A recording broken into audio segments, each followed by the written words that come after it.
Hello दोस्तों, welcome back to English 24/7। आज day 30 में मैं आपका स्वागत करने जा रहा हूं। आज डे 30 में हम लोग बात करने जा रहे हैं एडजेक्टिव्स के बारे में। एडजेक्टिव विशेषण जो किसी नाउन की विशेषताओं को बताता है, और ये विशेषताएं उस नाउन की अच्छी या बुरी जो उसके गुण हैं वो कुछ भी हो सकते हैं। तो जो भी किसी नाउन के जो कैरेक्टरिस्टिक्स हैं, उसके जो गुण हैं, उनको जो बताता है उसे एडजेक्टिव या विशेषण कहते हैं। तो आइए शुरू करते हैं।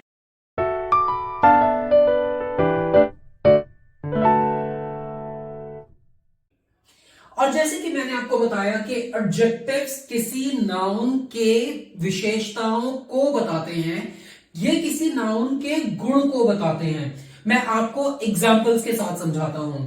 अगर हम किसी नाउन के बारे में बात करें, से हम एक लड़के का नाम यहां पर ले लेते हैं, राम इज वेरी टॉल, या राम इज टॉल। यहां पर हमारा जो नाउन है, ये हम लोगों का जो सब्जेक्ट है राम, हम इसकी हाइट के बारे में बात कर रहे हैं और हम बोल रहे हैं राम इज टॉल या राम इज वेरी टॉल। जो भी हो, टॉल यहां पर इसका एडजेक्टिव है। ये बता रहा है कि राम के गुण क्या हैं। राम का गुण है राम लंबा है, राम का जो कद है वो काफी ऊंचा है। अगर इसी की जगह पर हम दूसरा कोई नाम ले लें, यहां पर से Arun is short.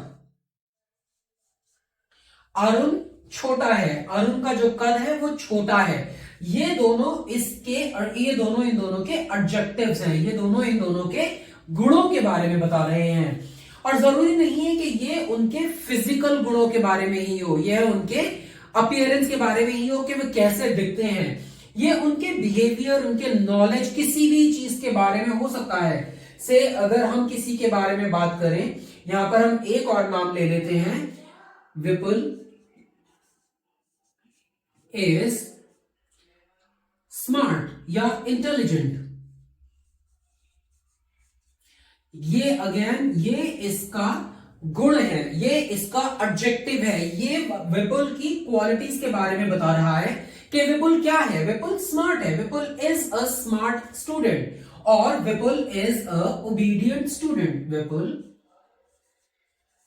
Is an obedient student. Again जैसे मैंने आपको बताया कि ये गुण के बारे में बता रहा है। विपुल क्या है? विपुल ओबीडियंट है, वो आज्ञाकारी है। वो अपने क्योंकि हमने स्टूडेंट की बात की तो यूजुअली इसका मतलब होगा कि वो अपने टीचर्स की बातें मानता है, इसीलिए विपुल इज एन ओबीडियंट स्टूडेंट। इसी तरह से बहुत सारे गुण हो सकते हैं और बहुत सारे एडजेक्टिव्स जिनको हम डिस्क्राइब करने के लिए किसी नाउन के जो कैरेक्टरिस्टिक्स हैं उसके लिए यूज कर सकते हैं। बिग, अगर हम बोले this is a big city, this is a big city. तो अब हमारा जो नाउन है सिटी, हम उसके बारे में बात कर रहे हैं। It is a big city. इसका क्या गुण है, इसकी क्या क्वालिटी है? ये एक बड़ा शहर है। इसके साथ में स्मॉल, क्योंकि मैंने आपको बताया कि एडजेक्टिव्स दोनों ही हो सकते हैं। ये कैरेक्टरिस्टिक्स को बता रहे हैं, वो अच्छे भी हो सकते हैं। ये गुण धर्म को जो बता रहे हैं वो अच्छे भी हो सकते हैं, वो बुरे भी हो सकते हैं। वो उनकी खासियत भी बता सकते हैं, वो उनकी खामियां, जो उनके अंदर कमियां हैं, वो भी बता सकते हैं। This is a very short house, this is a very small house. बहुत छोटा सा घर है। विद शॉर्ट, स्मॉल जो वो है वह भी उसका एडजेक्टिव है। ये पॉजिटिव या नेगेटिव होना जरूरी नहीं है, ये कुछ भी हो सकता है, लेकिन वो क्योंकि नाउन के गुण धर्म को जो डिस्क्राइब कर रहा है इसीलिए वो एडजेक्टिव है। और एडजेक्टिव्स की इंपॉर्टेंस इसलिए होती है कि अगर हमें किसी नाउन को डिस्क्राइब करना है, हम उसके बारे में बताना चाहते हैं कि ये नाउन कैसा है, क्या है, वहां पर हम लोगों के लिए एडजेक्टिव्स इंपॉर्टेंट हो जाता है, क्योंकि उसी के सहारे हम उसको डिफाइन कर सकते हैं। अगर हम यहां पर बोलें ही इज ऑलवेज हैप्पी, या ही remains, he keeps happy all the time. तो हैप्पी अगेन उसका एडजेक्टिव है, क्योंकि हम उसका गुण बता रहे हैं कि वो हमेशा खुश रहता है, वो हमेशा प्रसन्न रहता है। तो वो हैप्पी जो है, उसका हैप्पी रहना इज उसका एडजेक्टिव। यहां पर हम बोल सकते हैं कि सन इज वेरी ब्राइट, सूर्य बहुत चमकीला है। सन इज वेरी ब्राइट,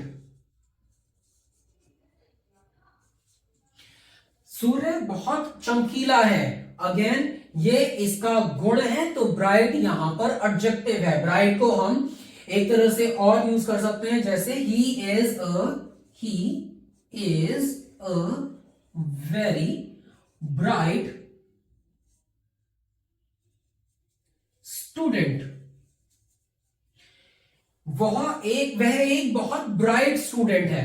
तो ब्राइट को हम दो तरह से इस्तेमाल कर सकते हैं यहां पर एडजेक्टिव्स में। लेकिन the main important thing of this entire exercise आपको समझ में आना चाहिए।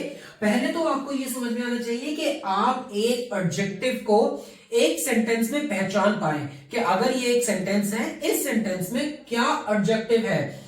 इस चीज के लिए मैंने शुरू में एक वीडियो बनाया था, जहां मैंने आपको subject, verb, object, adjective, adverb और आर्टिकल्स के रिलेशनशिप्स के बारे में बताया था। प्लीज मेक श्योर अगर आपने वो वीडियो नहीं देखा है तो दोबारा उस वीडियो को देखिए, ताकि आप समझ सके कि इन सबका आपस में रिलेशनशिप क्या है। और आज इस एक्सरसाइज के बाद में आपको यह समझ में आ जाएगा कि एक सेंटेंस में कौन सा शब्द है जो उस सेंटेंस का एडजेक्टिव है, जो उसके नाउन या प्रोनाउन की विशेषताओं को बता रहा है। इस तरह से जब आप सेंटेंसेस बोलेंगे, आप सेंटेंसेस बनाएंगे, तो आप भी एडजेक्टिव्स को बेटर यूज कर पाएंगे। अगर हम बोले कि this room, his room is always clean, या he keeps his room always clean, तो क्लीन वहां पर रूम का एडजेक्टिव है। रूम जो है वो वहां पर जो है उसको साफ रखता है। रूम की खासियत क्या है कि वो साफ है हमेशा, इसीलिए this room is very clean, room का जो एडजेक्टिव है दैट इज क्लीन। इसी तरह से अगर हम बोले कि ही इज वेरी स्ट्रॉन्ग, तो अगर वो बहुत स्ट्रॉन्ग है, ही इज वेरी स्ट्रॉन्ग। अब क्योंकि हम कह रहे हैं ही इज वेरी स्ट्रॉन्ग, उसकी खासियत हम बता रहे हैं, तो वो स्ट्रॉन्ग है।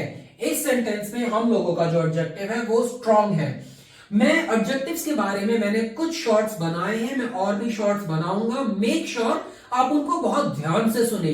जितना ज्यादा आप उनको अपने डेली सेंटेंसेस में यूज करेंगे, और मेक इट अ हैबिट। अगर आप एक सेंटेंस को सुन रहे हैं, उसमें अपने इसको आदत बनाइए कि आप उस सेंटेंस में try to dissect it, try to figure it out कि उस सेंटेंस में क्या नाउन है, या नाउन नहीं है तो क्या प्रोनाउन है। उसके बाद में उसमें कौन सा आर्टिकल यूज किया है, क्या सही यूज किया है या गलत यूज किया है। उसके बाद में वो कौन से टेंस में बोला गया है, प्रेजेंट टेंस है, पास्ट टेंस है, फ्यूचर टेंस है, और उसमें भी is it a perfect tense और is it a continuous tense, वो सारे, और is it an indefinite tense.